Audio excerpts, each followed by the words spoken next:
अस्सलाम वालेकुम नाज़रीन, मैं मोहम्मद रशीद और आप देख रहे हैं प्रोग्राम हक़ाइक़। और आज हमारे साथ मौजूद हैं सियासी और समाजी रहनुमा इशफाक अब्बासी साहब। जो सूरत हाल चल रही है PTI और अपोजिशन की, इसके सिलसिले में बात करेंगे। अब्बासी साहब से आए बात करते हैं। अस्सलाम वालेकुम। वालेकुम सलाम। अब्बासी साहब कैसे हैं आप?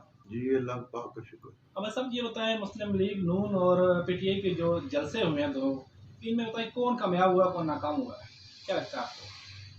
ये एक तो जो जलसा था वो हुकूमती जलसा था और एक था अपोजिशन का।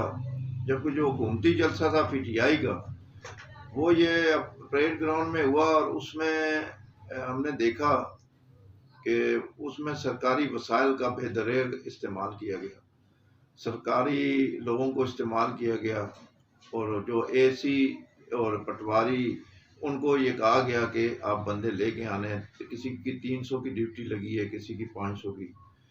लेकिन जिस तरह इमरान खान का अपोजिशन में जब वो थे उस वक्त जब जलसा होता था वो भरपूर होता था और उसमें खालिसतन अवाम शिरकत करती थी। लेकिन ये हुकूमत में इक़्तिदार में होते हुए इन्होंने जलसा किया है, लेकिन वो मज़ा वो चस नहीं आई जिस तरह का होनी चाहिए। जबकि दूसरी तरफ अपोजिशन का जो जलसा था वो खालिसतन उसमें जो असल लोग थे वो JUI के थे और उसमें जो एक इत्तेहादी पार्टी मुस्लिम लीग नून भी है, शेरपाव ग्रुप है, अहले हदीस है।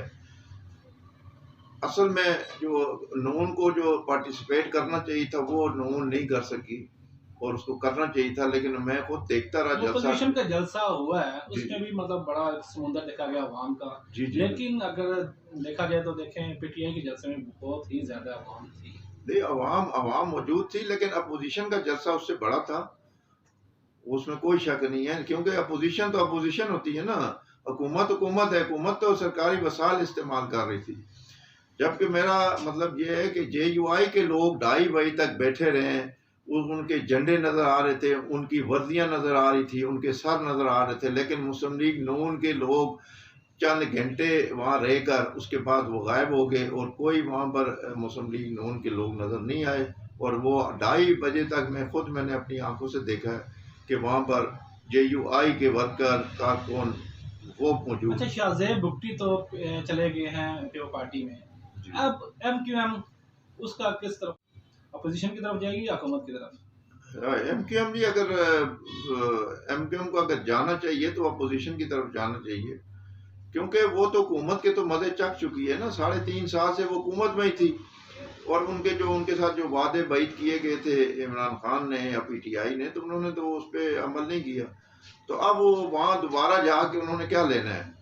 और दूसरी ये अभी शॉर्ट टर्म है, ये अभी ख़त्म हो जाएगा, काम ही ख़त्म हो जाएगा। अगर MQM PTI की तरफ भी जाती है हुकूमत की तरफ तो उनको कोई असर नहीं पड़ेगा। अदम एतमाद की तहरीक भारी अक्सरियत से कामयाब होगी। तो अगर वो समझदारी का मुजाहरा करें MQM वाले, तो वो अपोजिशन वालों के साथ कोई अपनी बातचीत करके डील करके अपोजिशन की तरफ जाएं, क्योंकि आने वाले वक्त में अपोजिशन जो है वो ही हुकूमत में होगी। रातों रात जो हटाया गया है उस्मान बुज़दार साहब को और परवेज़ इलाही साहब को जो वज़ीर आला बनाने का फैसला किया, ये हुकूमत का फैसला किस हद तक ठीक है? ये खान साहब जो है अपने इसी उस्मान बुज़दार को अपना पंजाब का नंबर 1 वज़ीर आला कहते रहे और इसको वसीम अकरम प्लस कहते रहे कि ये बहुत शानदार इसकी कारकर्दगी है। भाई अगर वो शानदार कारकर्दगी है, उसको आपने रातों रात इस्तीफ़ा तलब किया और उसको रातों रात चलता किया, ये इससे बड़ी ज़िल्लत और रुसवाई किसी की नहीं हो सकती कि उससे आपने एक फ़ोन किया और उसने इस्तीफ़ा ले लिया। तो डिक्टेटरशिप की निशानी है ना कि आप जमहूरियत में इस तरह नहीं होता कि फ़ोन किया और इस्तीफ़ा आ गया जी। ये काम नहीं करना चाहिए था, लेकिन उनको कुछ फ़ायदा नहीं होगा। इमरान खान को इसके इस्तीफ़े से और परवेज़ इलाही को लाने से कोई फ़ायदा नहीं होने वाला। जो अगर इस चीज़ को सोचता है तो वो बेवकूफ़ है, वो ये काम हो ही नहीं सकता। जरदारी साहब ने जो दावा किया कि जो है वज़ीर आला अपोजिशन का होगा, अब परवेज़ इलाही का क्या होगा जी? क्या हो सकता है आगे, क्या आपको जो आसिफ अली जरदारी ने दावा किया है बिल्कुल उन्होंने राइट किया है और दुरुस्त किया है।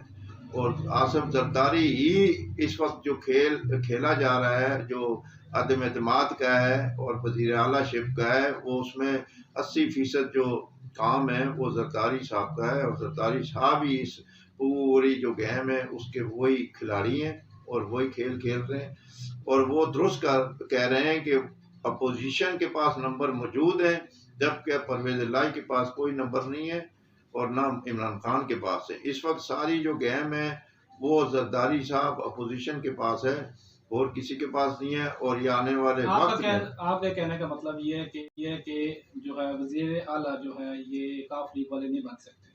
जी जी बिल्कुल, अगर वक्ती अभी कल परसों अगर वो बन भी जाते हैं तो वो जब वो एतमाद का वोट लेंगे ना उस वक्त उनकी छुट्टी हो जाएगी, क्योंकि तरीन ग्रुप जो है, एक तो तरीन ग्रुप है, उन्होंने अभी राजा रियाज ने टीवी पे आकर कहा कि तरीन ग्रुप कभी भी हमायत नहीं करेगा परवेज़ इलाही की।